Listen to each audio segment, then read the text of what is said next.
Excellencies, in our deliberations, we often advocate the promotion of a rules-based order. From time to time, respect for the UN Charter is also invoked. But for all the talk, it is still a few nations who shape the agenda and seek to define the norms. This cannot go on indefinitely, nor will it go unchallenged.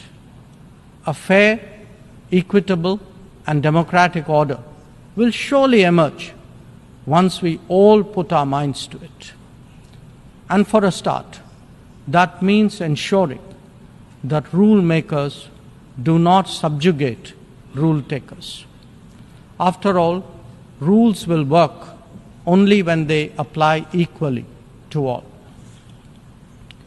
Mr. President, we must never again allow an injustice like vaccine apartheid to recur.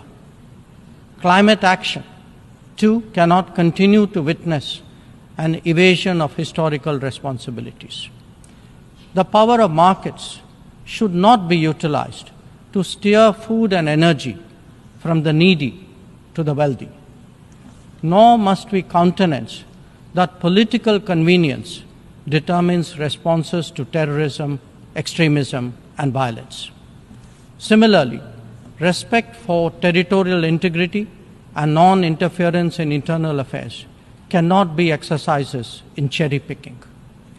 When reality departs from the rhetoric, we must have the courage to call it out. Without genuine solidarity, there can never be real trust. This is very much the sentiment of the Global South. Next year, the United Nations will be hosting the Summit of the Future.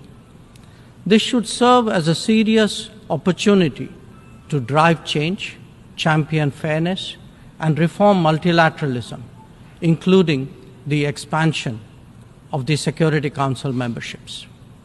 We must address global challenges imbued with the conviction that we are one Earth and one family with one future. Excellencies, friends, India has entered the Amrit Kal, a quarter century where greater progress and transformation awaits us. We are confident that our talent and creativity, now so visibly unleashed, will power us forward.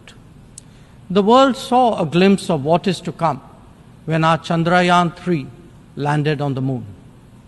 Today, our message to the world is in digitally enabled governance and delivery, in the widening ambit of amenities and services, in rapidly growing infrastructure, and in our energetic startup culture.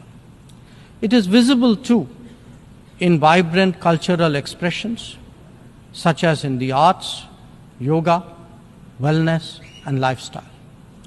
Our latest assertion is in a path-breaking legislation to reserve 1/3 of the seats for women in our legislatures.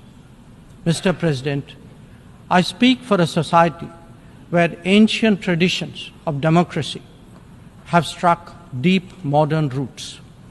As a result, our thinking, approaches, and actions are now more grounded and authentic. As a civilizational polity that embraces modernity, we bring both tradition and technology equally confidently to the table. It is this fusion that today defines India, that is Bharat. I thank you, Mr. President.